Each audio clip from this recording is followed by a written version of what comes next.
for this one, you can be fairly simplified. And so at the lay-in stage, you really don't have to put in a lot of details. It's mostly to create a template for the value that you're going to be putting down later on. You can see right now I just have these bigger subform. I also want to section out the different planes on the stem. So we have a top plane, which is a spherical shape. Stem also has this front-facing plane. You can see it's somewhat like a ribbon shape where that kind of wider front plane would come in and then turn away from the viewer. And so there's a little bit of a twist happening. All right, so now we have a basic contour of the pumpkin. I also want to kind of put in a ground plane. So for this assignment, we will try to simplify the environment a little bit, even though there are lots of folds going on. And so that also includes cast shadow. So we will simplify the cast shadow a little bit, try to generalize it more into a elliptical shape, even though it does kind of turn when it hits this corner of the shadow box. We can maybe put in a little bit of that fold, but overall try to keep it pretty simple. Next, we're moving on to the overall form shadow of the pumpkin.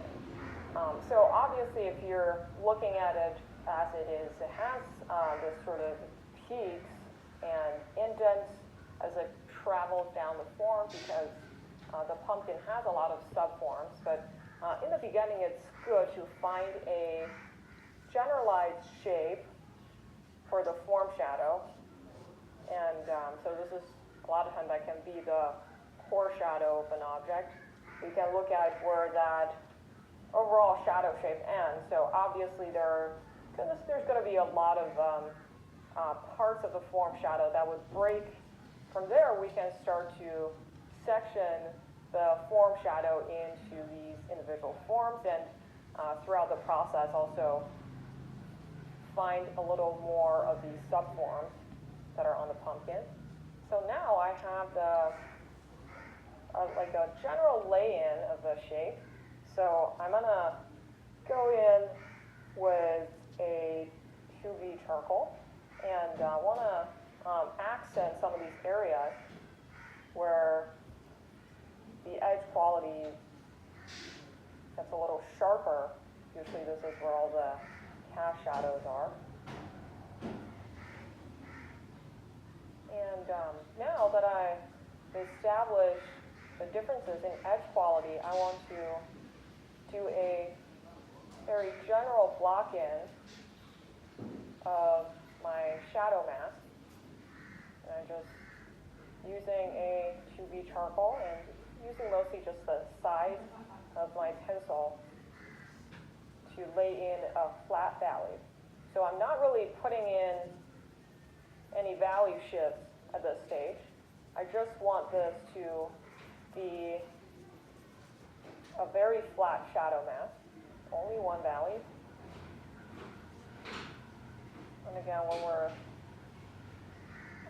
doing the hatching, try to use your arm to do this kind of fast sweeping motion and make your hatching consistent. Especially for the background tone, I want to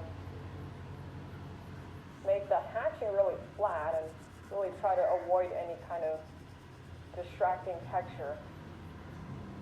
And to further flatten out my two valley block-in, I'm going to just take a piece of my paper towel and go over my shadow mask.